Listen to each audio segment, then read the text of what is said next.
All right, so this episode is, what is it? It's a Night good one. Terrors. You just said in the messaging thing that you thought it was trash. It is trash. I don't like it at all. I think there's some good things to talk about. What were you going to say, Nigel? Trash by science fiction standards or trash by Star Trek standards? Oh, it's trash by Star Trek standards. I think it's solid sci-fi. Well, we can get into that in the analysis. Troy has to pull a lot of weight in this episode that could easily would have been a lot more interesting with another character than her. All right, so are we ready to do this? Yeah, sure. Hello and welcome to the 16th episode of the 4th season of Next Generation's First Generation, a Star Trek The Next Generation watch-along podcast. We are here doing commentary on the episode Night Terrors from sometime in March 1991, Sascha? I want to say it is March 18th, 1991. Nice. And in this pandemic world, we have been sorely lacking for guests, but we have two of our favorites back again. Frequent contributor Nigel. Hello, everyone. And Eddie from several seasons ago. Hello. Well, this is going to be a very interesting episode because we like to pick on Deanna for various reasons, and this is a very Deanna-heavy episode. And I kind of jokingly said to my fellow mates here that I thought this episode was trash, and that started a really good conversation. We're like, whoa. Hold on. Is this good sci-fi or is this good Star Trek? So I'm really interested in jumping into that analysis once we get started. So this is a watch-along podcast, but you don't necessarily need to watch along to listen to the great stuff.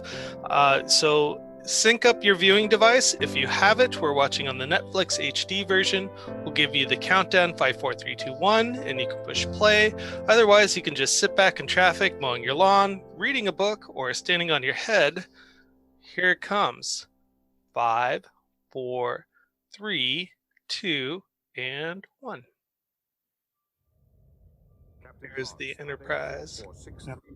And it's always exciting to see a Federation starship that we have not seen before. We've seen the design, of course, but the missing science vessel failed to arrive at its destination. Are we going to see a brand new ship? No, I believe we've seen the design before, but not the name of the ship. That's the Britannia, right? Oh, yeah. Stargazer was the same kind of a ship, I want to say. It was a good-looking ship. Mm-hmm. And then also, this is the ship used in, I think, Wrath of Khan. And it's in another temporal holdover episode where they get stuck in a time loop. I think they use the same model. So it's definitely a ship that's in good service. Chronologically, this is some years after the events of Wrath of Khan, though, right? Oh, yeah. Significantly. It's the Next Generation after Khan. Yeah. So it's not quite the Model T Ford of the Federation, but it's an older one. It's an older one. It's called a Miranda class. This is, if you play Star Trek Armada 3, this is a class of ship that kind of disarms, but easily explodes. So, USS Britannia. Ooh. Britannia? Mm-hmm. I missed that. So they're trying to find malfunctions, seeing what's going on. It's a great looking bridge, very disorganized. It looks almost more like an outpost than anything else. Yeah, it looks like a Romulan bridge that got redressed. Mm-hmm. Oh, and there's someone in the command chair is stabbed. This guy is phasered. He kind of looks like he was not left on the barbecue long enough. So not well done, but a little rare. Black and blue. So, yeah, they all died at their duty stations.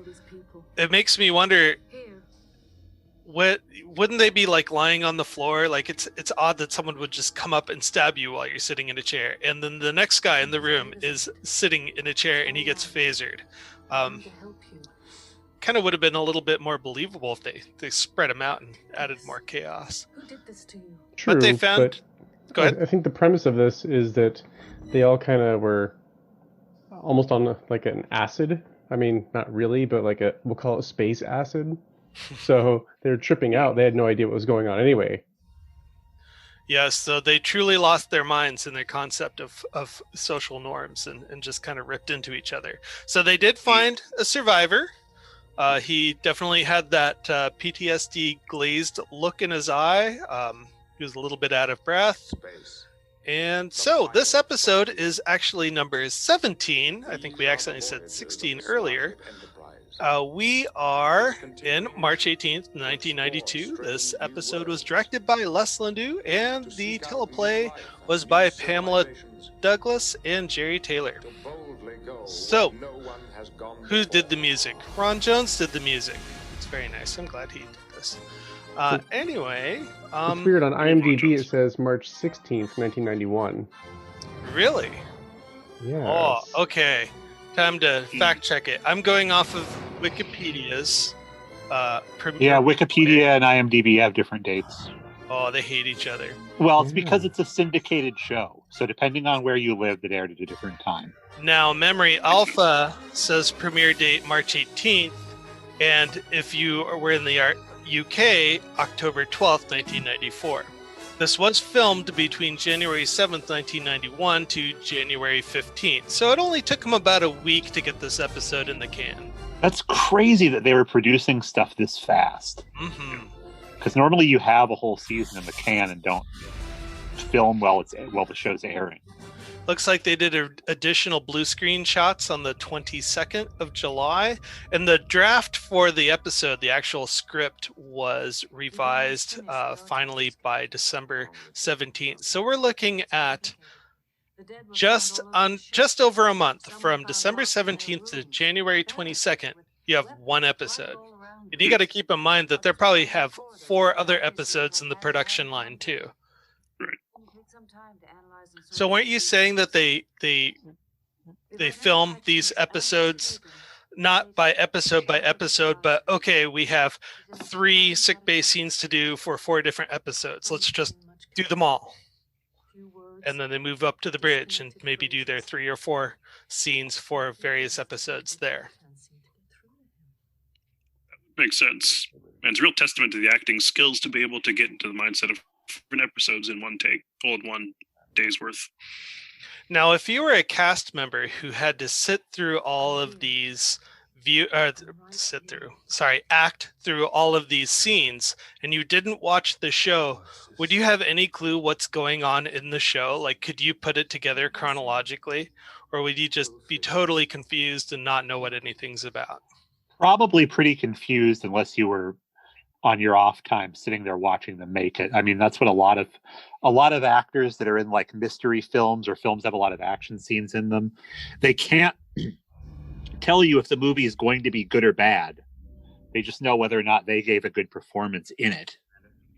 And then once it comes out, it could be like, oh my God, I had no idea that this is what it was going to be. Like, they know if the script is good, but they have no way to know what any of those other production aspects other than their performance in it are like. So they're just kind of going through the ship, trying to figure out why nothing's working. The ship says everything's normal, but the engines are not coming online. So they're all looking at each other like, what is going on? This is our first clue that there's nothing wrong with the ship. There's something wrong with the space they are in. I like this, the casual conversation between Picard and Crusher just on his sofa. He doesn't get up when she comes in. Just like, yeah, come have a seat. No alien presence. All 34 of them appear to have killed each other. They say that the pace of this episode was so slow, it actually ran 9 minutes over, and they had to cut it way back. Yeah, and I can tell you exactly what I think they cut is a lot of stuff with Riker. Because Riker has his nightmare, and then he's pretty much gone from the episode until the end. And there's some scenes I really would have liked to have seen what he would have done in, particularly when Picard gives command of the ship to Data eventually because everybody's going nuts. And I would have liked to have seen Riker in the room while that was happening, and Picard explaining like why he trusts Data over Riker, and Riker, either making an objection or going along with Picard's decision. Now, do you think this is believable here? Her kind of pulling at her hair, making a log recording. Sure. I mean, the idea is that they can sleep, but they don't dream, which is not a fun place to be in.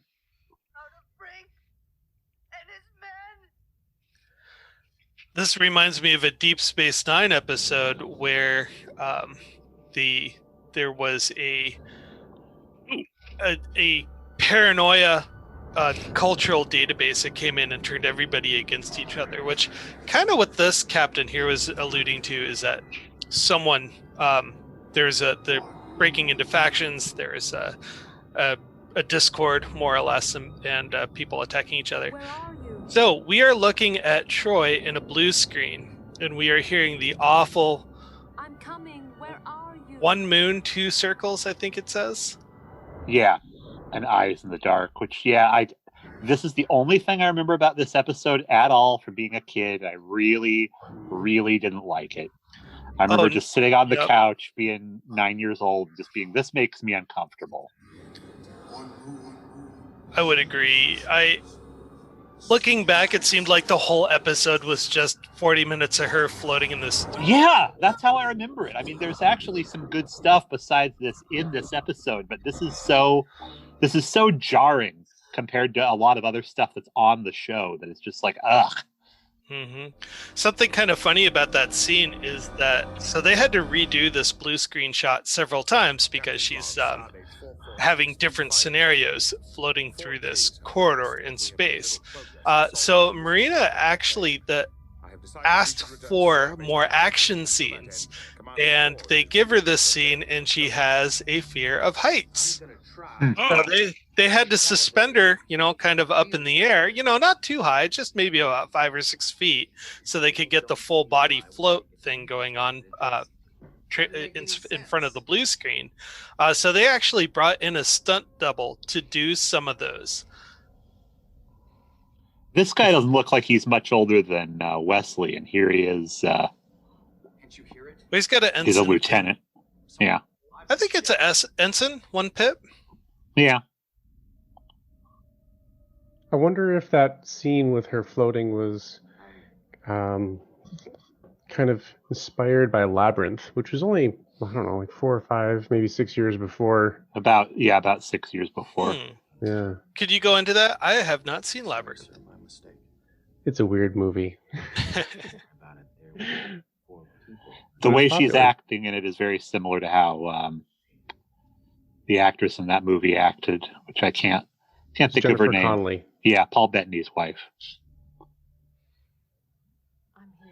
It's a lot of her just being like, what's going on? Why are things this way? I don't understand. It's not fair. So this is very believable right here, where Troy is sitting in sickbay trying to reach out. This is probably the most useful thing she can do in sickbay right now. You have a traumatized patient, and so she is there basically doing therapy. I don't like this at all. I mean, I get why they had it. But man, I do not like this. So O'Brien is in his quarters pacing, waiting for the wife to come home. Keiko comes in. She's kind of bitching about her day, saying how bad it is. And O'Brien is saying, is that why you're late? Why is he angry? Does he want dinner or something? Yeah, you got a replicator right there. It's literally in the shot, dude. No replicator can replicate her cooking, though. Oh, no, it's not cooking. He's jealous. He's accusing her of being unfaithful, wanting to visit somebody else in another. Yeah. This is good redirection by Keiko here. She kind of thinks, oh, you're jealous, huh? She has to do it so we won't kick her ass. Yeah. Terrible. Well, I don't know. I don't think she thinks he's going to backhand her. I don't think they have that kind of relationship. No, they don't. But she's like, he might. This guy looks very New Jersey right here. She has work to do. She heads up the Yeah, he's out of line. He's out of line though. This guy talking to. Well, that's the whole idea, is that everyone's breaking character and we don't know why. It's like, this isn't normally a violent ship. No. People are acting out of their character. But yeah, I just don't like the implied threat of violence from what's his name, from O'Brien. Miles toward his wife, and then this guy being like, "Hey, your hot wife, right?"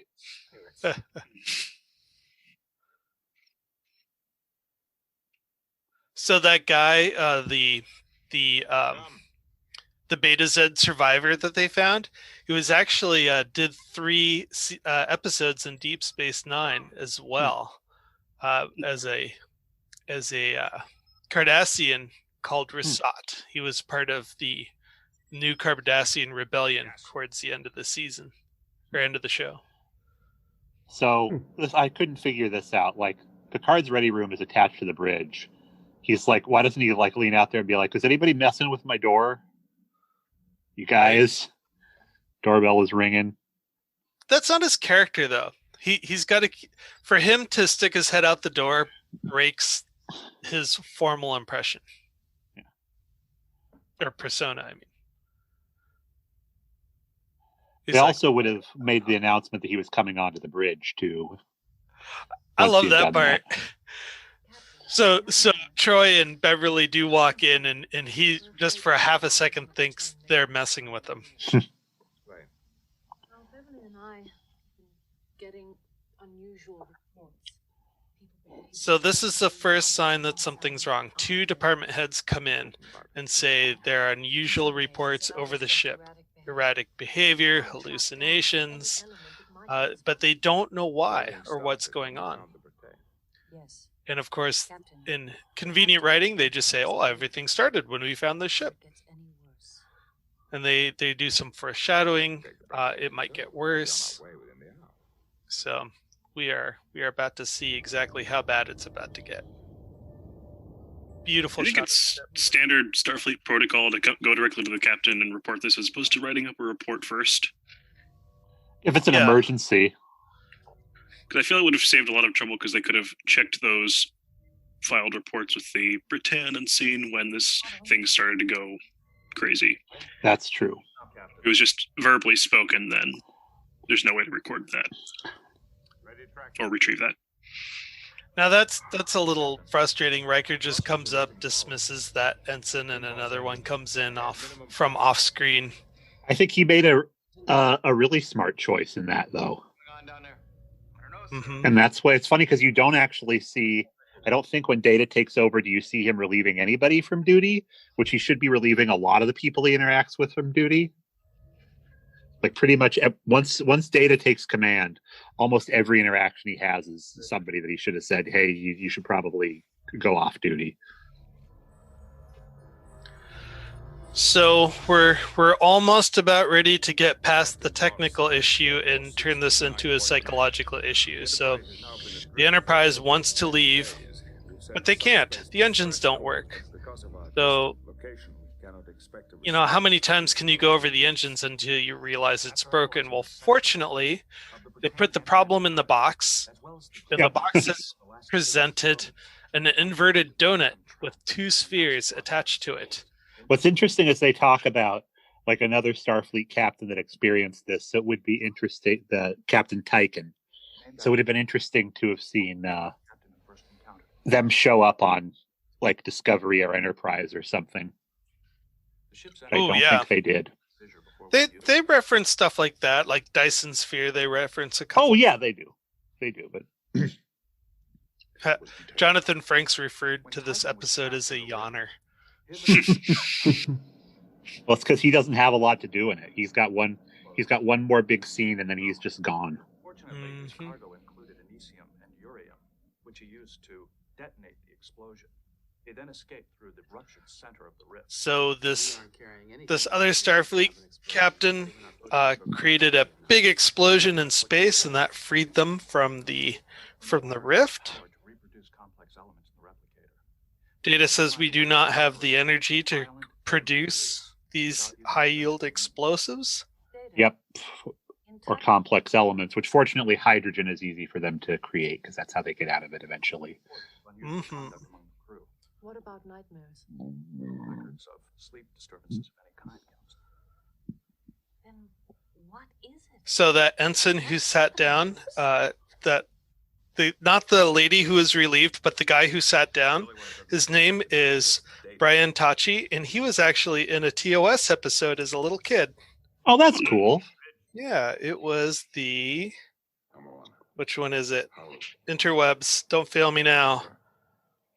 The Grumps episode. And the children shall lead. Yeah, the Grumps episode. The Grumps episode. That's what they call grown-ups Grumps. The guilty pleasure episode. Yeah. So here's Riker thinking that this environment has turned him into a grumpy person, and he has to stop himself from snapping at people, which is funny because that's kind of like Riker all the time. Yeah, exactly. Like, yeah, Like- that kind of comes up on your personnel report every time. It's not just the phenomena we're stuck in, man. This is you all the time. It's going to really ramp up next season when we bring Ro on. Oh my gosh, those two get into the biggest pissing contests. Does Picard look a little shorter there? Yeah. Yeah, he's hunching. He's got that old man Cratchit look.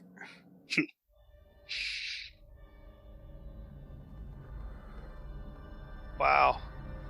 That was a big transformation. I like it. I didn't realize people were instantly stressed out. It just kind of was a slow creep until you realize, hey, there it is. Yeah. I mean, this is... Yes, it's a yawner, but it does do a little bit for some of the characters. We haven't quite gotten to it yet. But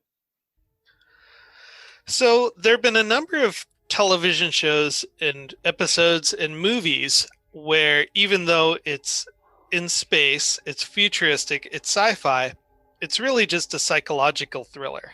Yep. And how do you feel about those? What's your opinion on sci-fi psychological thrillers? Give me an example. A good example would be, I think, Solaris. don't go in there, Worf. Yeah, see, that's a good example because both versions of that movie put me to sleep. Yeah, and Both and the original and the Clooney. I could not freaking stand it. And there's a few like that, or even 2001, the Space Odyssey. Well, the deal with that is you're supposed to be in a theater watching it. And that's probably true with Solaris as well, where you can't get up. And you kind of have to take in the experience. It's just a continuing experience. Most media that you get now, it's like you can pause it, go to the bathroom, make a snack, whatever, finish the show tomorrow. Well, I did remember finishing 2001 with a very delicious bottle of wine, and it made me go by a lot easier. So Riker's 80s sex bed over here. Geez Louise. Seems a little small. That's It's got wings. It's got wings. this upset, disheveled Riker right here reminds me exactly of how he looked in the episode where everyone was getting kidnapped at night. Do you remember that? This is the episode that I thought that was at first. I don't think that was Jonathan Frakes' leg entangled by snakes. That was somebody wearing a similar robe. A stunt leg. Yeah. But we don't see him. We don't see him again for the rest of the episode. You might see. Yeah. So we're back to the technical solution. Data's talking to the captain, and he's trying to find ways to create an explosion through science rather than getting down to the real reason. Now, I can't stand getting directions at my job like Picard is about to give Data, and it'd be worse for a robot because he's so non-specific here. Okay. What is this? So he's just basically going to tell Data, I'm going to rely on you. I'm not putting set parameters on what that means. It's like, be on edge. That only works if they trust you. If they don't trust you and tell you that, it's a setup. Yep. If they do trust you, then they know that you did your best and that if it goes wrong, it may not necessarily be your fault. But I do like that we learned this about Picard being close to his grandfather and watching him grow older and frailer. That's some good character for Picard. I missed that. Did he just say that? Yes. Oh. So this is where he says that I'll need to rely on you from now on. Picard's grandfather. I know they talked about his dad, but I didn't know they talked about his grandfather. Yeah, that was his grandfather he was talking about. Oh, this scene freaked me out. Yeah, see, this is good. It's not all terrible. So we're in the morgue. We're looking at all the bodies, the dead bodies of the crew from the Britannia. Just pretty heavy stuff for a show that kids watch. Right? Yeah. So she's doing her autopsy or whatever scan. And she's going to look around. And she's going to find everyone just sitting up. And she has to redefine her own reality. She'll actually close her eyes and say something like, "This is not real." So my question to you, gentlemen, have you ever had a moment in your life where you had to slow yourself down, take your bearings, and question, is this really happening? Not to this extent, but yes. Yeah, not to this extent.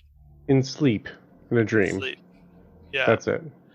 I've only had to do it a few times when I myself was sleep deprived. I was aware of both what was going through my mind and going through, reality in front of me. But I didn't see things like Beverly did. It was more diluted thought patterns. And that was right out of The Shining, the way she reacted to that. Really? Yeah, because they tell when they leave the kid there, he's like, you're very psychically sensitive and you're going to see a bunch of stuff that's not real. And just basically close your eyes and tell it to go away.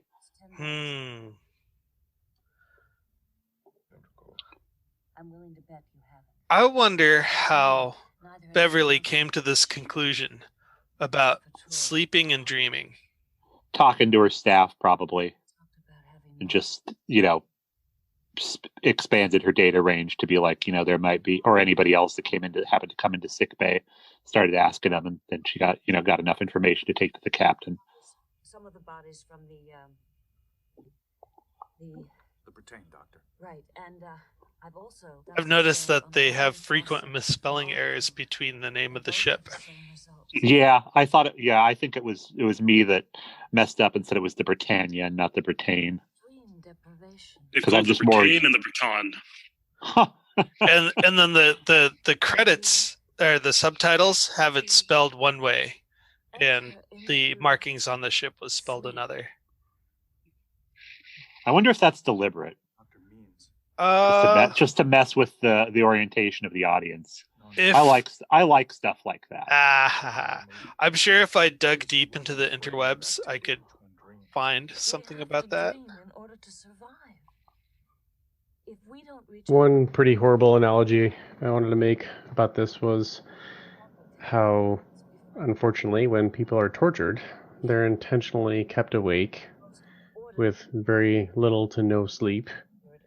And they start to go through all of this, and they're more likely to divulge information because they have no idea what's going on.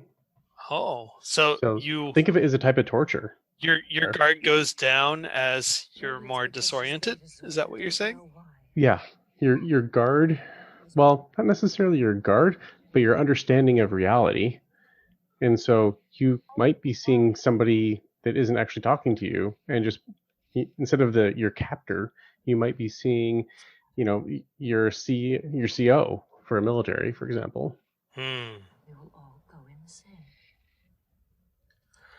So here's Beverly giving the worst case scenario. We will all go insane.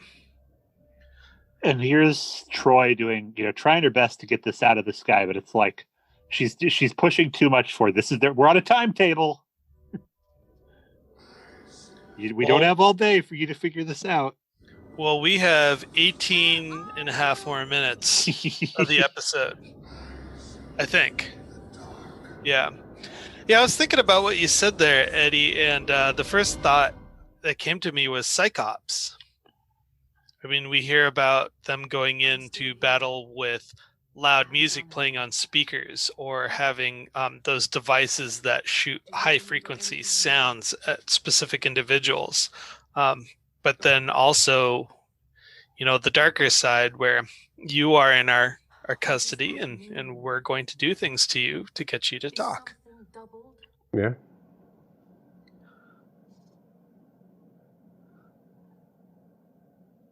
I wonder how they do that in the Canadian military. They apologize. I want to do an ad for another really good podcast called Give Me That Star Trek, which actually has a guy from the Canadian military in several episodes talking about the difference between the Canadian military and Starfleet. And he hosts the show, and I wish I knew his name, but I do know the name of the podcast he hosts, the Canadian Military History Podcast, which he hasn't done any episodes of recently, but he is a fascinating guy to listen to talk about Star Trek, at least. The timing was perfect. Just as you said, the Canadian Military Podcast, Deanna started laughing.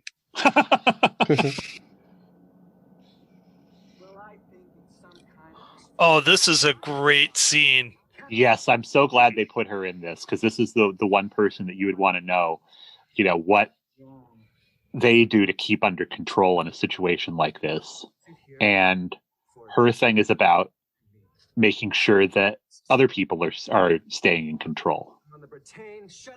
Because Data's not going to do it, as we see later on.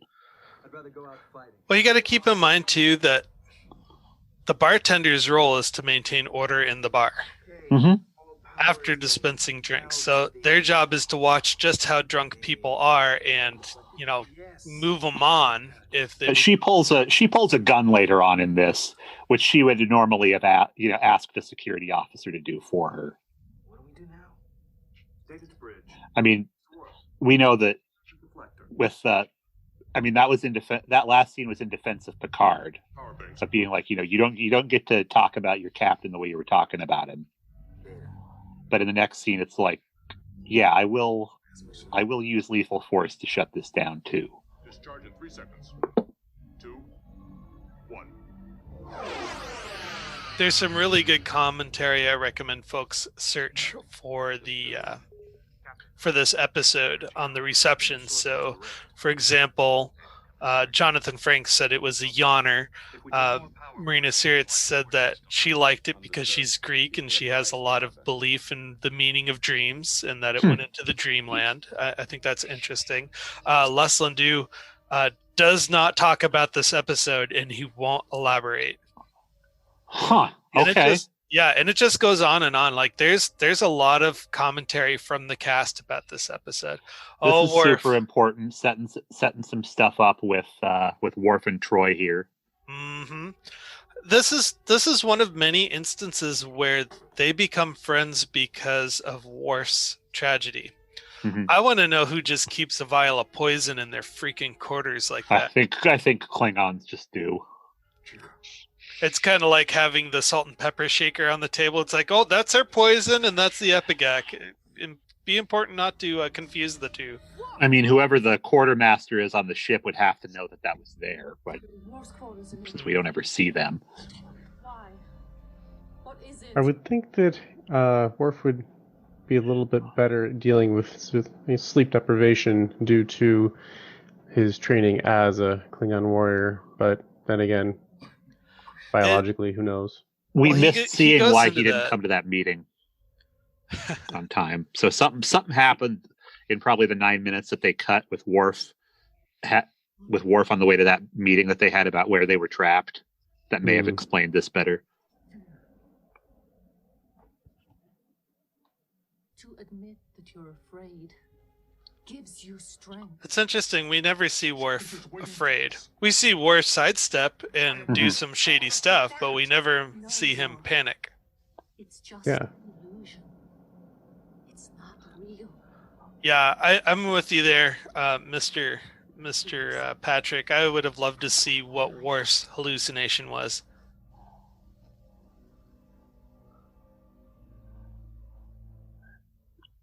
Watch, it's an army of soft, cuddly creatures coming towards him, wanting to give him a hug. Tribbles. Frightened me too. So why did she call security and not medical? Because there's nobody in medical that's strong enough to deal with Worf. You know, I'm surprised how easily those security guys just left. So if I had a knife pulled on me and like I pulled a knife on myself and I was about to slice myself and Jem calls the cops show up and then Jem says, "Oh no, it's okay. We're fine." And then the cops just drive away. One of you is going to lockup. Yeah. Is it Domestic different though works. between law enforcement and ship security? I believe they're one and the same. But they showed up at their boss's house. This is the chief of police, essentially. Were unable to function, and our Oh yeah, I'm gonna leave. I want that promotion, man. Once before, With him gone, it kind of allows some movement within the organizational chart. what is double? Mates. Too bright. Twin cannot. Oh, we're finally getting a dialogue here with this crazy guy. What do you mean? One moon turns two signals, eyes in the dark, and lots of no. No, no, no, no, no, no, no, no, no, no, no, no, no. Why can't you? Go. Help. One moon circling. Eyes. That's it. Often maybe this guy's just afraid of cats. Yeah. The eyes Good in thing the he's dark. not on the Cerritos then. Oh, no kidding. He'd be not in a good place. That's what the voice said in my dream.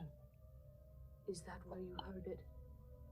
In a dream, over and over? Jeez, lady, give me a minute. I'm trying to explain. All right, we are freaking 35 minutes into this episode, and she just realizes they're having the same dream. It should have been like in the first 15 minutes. Well, particularly for another base head, I imagine there is a certain trust barrier that you have to get over first. True. Telepathically. It is possible that this telepathic communication is creating interference in the REM sleep. So now they have a good science fiction explanation, and this is why it makes it a good sci-fi thriller but bad Star Trek, is that I think they're trapped. there is We are. a being out there that is empathic, and them calling for help through telepathy is blocking everybody else's ability to sleep, and that's why they're going crazy. Where we cannot detect it. Is there a way we could block their signals? There is no technology to block telepathic transmissions, Doctor. I like how disheveled Troy looks. It's like, doesn't it? that there's no technology to block telepathic attacks, and Picard's like, I know a guy. He probably does. Yeah, got this cool helmet. When working with patients with debilitating nightmares, I've often used a therapeutic treatment called directed dreaming. Dreamers can learn to control. Oh, here we go. She's talking about lucid dreaming. Yep. Which is fun. If you've ever, I would recommend you try it. You can do it. Fun. It takes some discipline. So you have to affirm throughout the day that you're awake. You have to affirm when you're going to bed, I am going to bed, I'm going to bed, I'm going to bed, or going to sleep. We must discover a means. And then you also have to keep a log. So as soon as you wake up, you write down your dream.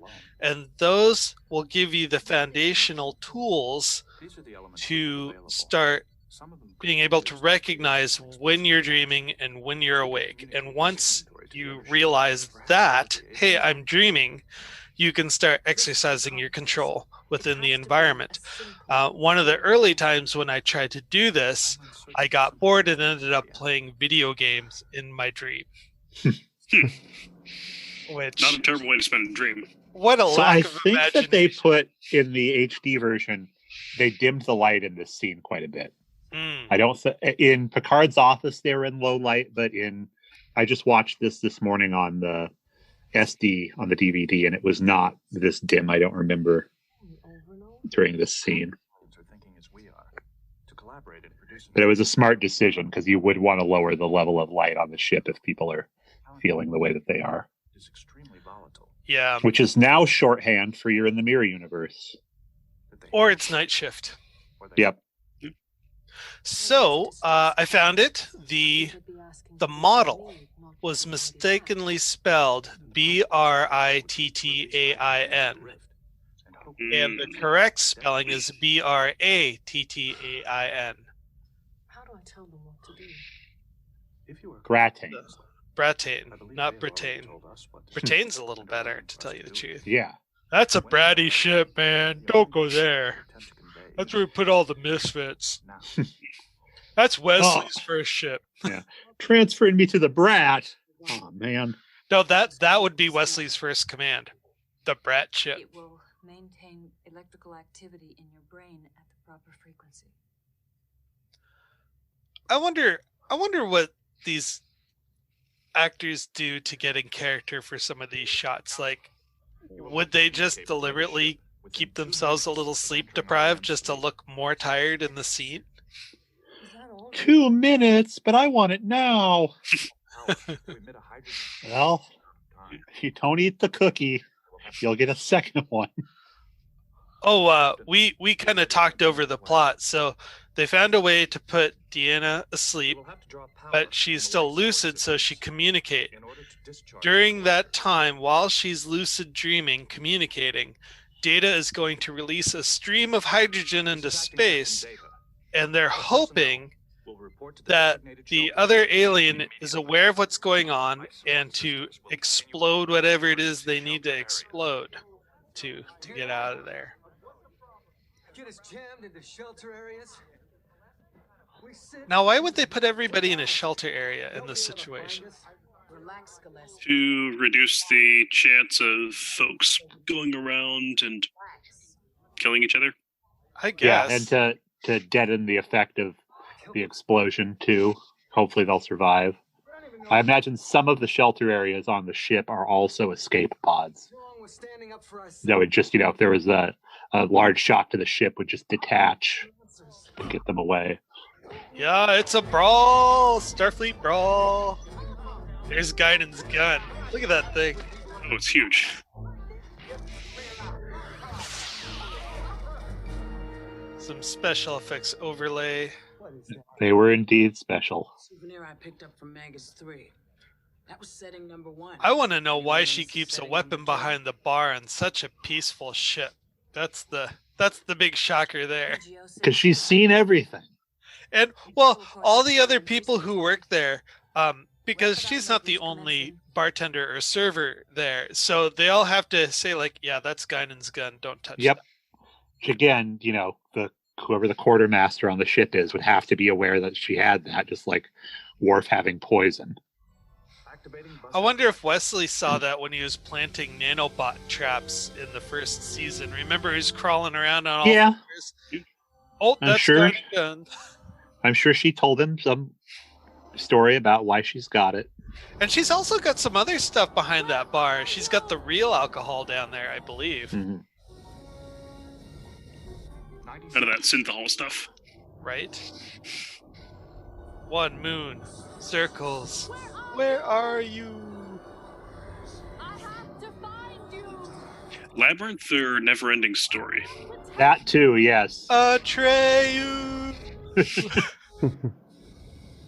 That very much that same genre of filmmaking. It's like really scary movies that are marketed to little kids. When did the Never-Ending Story come out? 84, 85. Google search time. 30 seconds remaining. Man, Picard just looks like he's gonna dry heave right there. 1984, July 20th. It actually released in West Germany first in April 6th. Yeah, because it's a Wolfgang Peterson movie. All of the Fantasia stuff is actually in German. It's weird that I was born in a country that doesn't exist anymore. Yeah. Because my birth certificate, I think, does say West Germany on it, not Germany. Oh, there it goes. Kaboom! Activate impulse engines. Engines activated, sir. And the Enterprise goes forward. It looks like they are getting out of the, this the rift. Blibbity Blob comes out. Hey, Blibbity We Blob! escape! Thank you. Here's some good dreams to make up for the stuff I put you through. Yeah, so she's happy. I think she bit her lip a little there.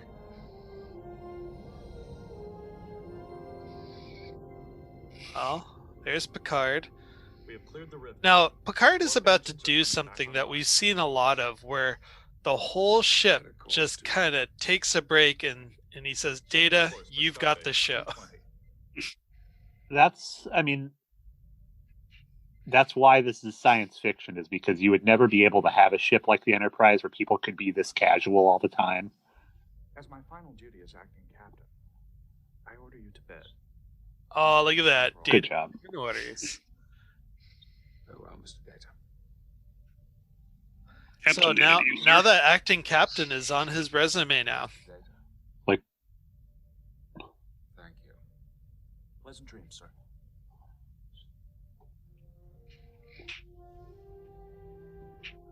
And there they go. Data doesn't need lights at all. He could turn off all the lights in that bridge and still be able to do his job. That would have been a creepy final shot if you had the lights just go down and you see Data's yellow eyes in space. Yeah. 2 eyes. Exactly, eyes Dark. in the dark. Yeah, Yeah. would have tied the whole thing together. Yay! That was fun. Was. Oh man, how do I stop this? There we go. Wow. Well, guys, it was an episode. it was. Yes, it was. What's our rating metric for this? How many eyes in the dark? I would actually give it 1.5 eyes. Well, 1 eye and 1 black eye. I'll do that. Yeah. Because it was Out of how many? Out of 2 5. eyes, one open and 1 closed and swollen and black, because they had a really good concept going for them. Dreamscape sci-fi has to be done in a very captivating way, otherwise you put everybody to sleep. And I think they goofed on the delivery here, and it was just really boring. They could have really gone into the hallucinations a lot more and set up these scenes where people had to overcome their fears just to complete basic tasks, which they kind of went into with Riker, but then immediately stopped. They could have drawn the dream connection a lot sooner. And it would have been nice to see Troy overcome her fears in order to communicate with the person. Now, Patrick, I remember you saying that they could have done a lot more with Riker in this episode. Yes, with him having to struggle with Data being given the position of acting captain, because he's not mentally competent enough to understand why that's what needs to happen. But yeah, you don't see him again after the snakes in the bed scene. He doesn't ever come back to it. He just kind of took a break. But I would say throw a rock at Voyager, and every 3rd episode is the plot exactly like this. Yeah, where there's something going on in the dreamland, they don't know what reality they're in. Mm-hmm. Well, between Voyager and Next Gen. So what was interesting is that Next Gen kind of was the proving ground for a lot of Star Trek themed episodes. When you look at Voyager and Deep Space Nine and even Enterprise, you see a lot of plots that have been recycled and refreshed just a little bit. Mm-hmm. If it ain't broke, don't. Yep. Just shine it up a little bit. Well, this episode was definitely broke. But I missed what your rating was there, Patrick. I haven't given it yet. I'm going to wait for Eddie and Nigel. All right. Nigel? Well, I would say 2, only because I'm really trying to make the analogy of, like I said, a POW being tortured. Their delivery, though, like you said, it's just lacking, in my opinion. It's too disjointed. I think they could have done a lot more if, let's say, half the crew had fallen asleep or something like that, and they didn't have as many people to deal with, because then they could have gotten into the character development and a bit more. Yeah, no doubt. All right, and you, Mr. Nigel. I will give it 2 eyes and 1 half shut eye. I'm agreeing with the general sentiment here that they just went in too many directions. I personally think this should have. I think it should have either been a Picard episode or a Riker episode.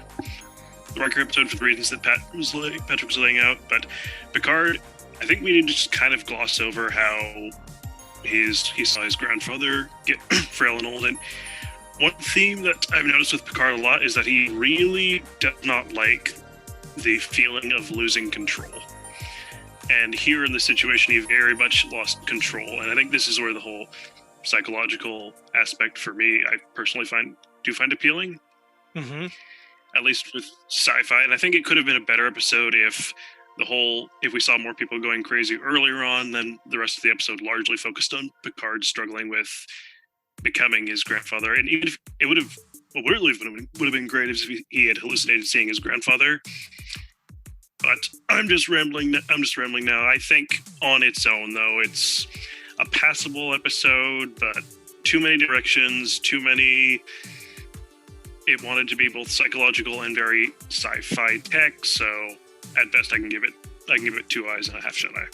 Well, I really like how you brought up the Picard becoming like his grandfather thing.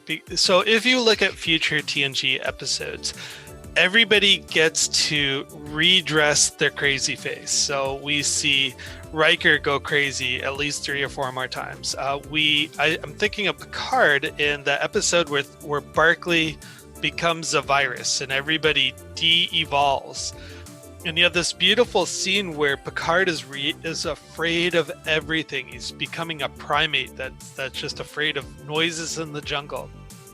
And if you saw that coupled with his hallucination of being his frail grandfather, or just you look at your hands and they're all old and wrinkly, or he looks in a mirror and he's looks older than he does now. The guy freaking looks young forever. It's crazy. Yeah.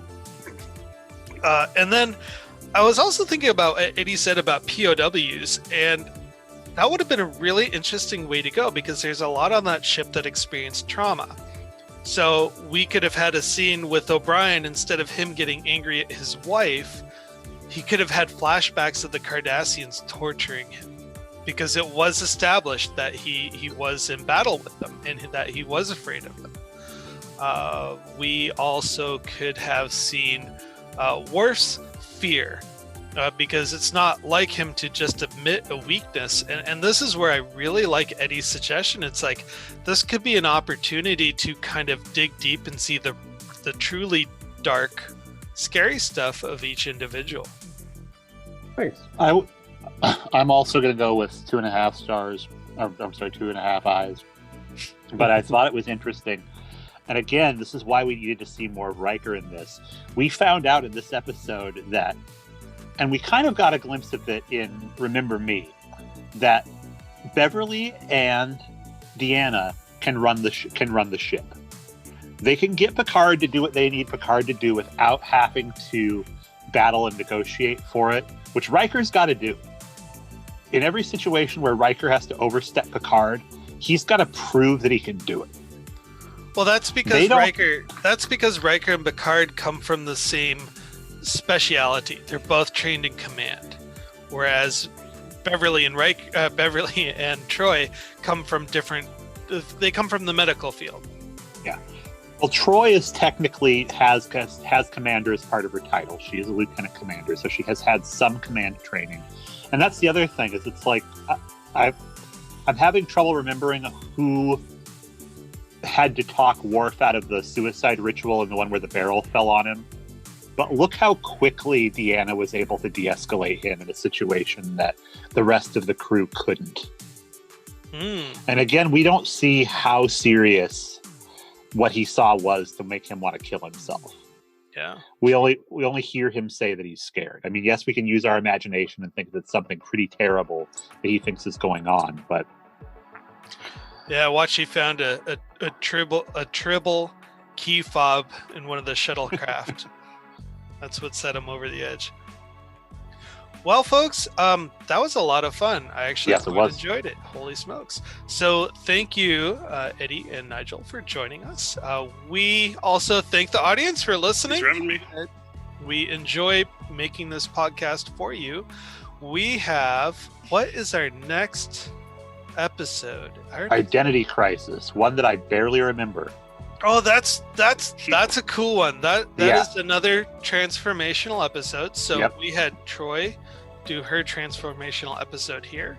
Identity Crisis is a Geordi heavy episode, if I remember correctly. Yep. And I think we also get to see some of Geordi's co-workers, I guess you could say, acquaintances. Yeah, from his old ship. Oh, yeah.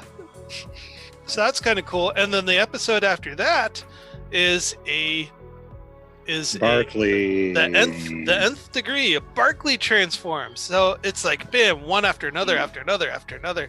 So I think what it was is they realized, hey, we need to do some major character development. And so they just got these three in line. So with that, folks, thank you so much for coming.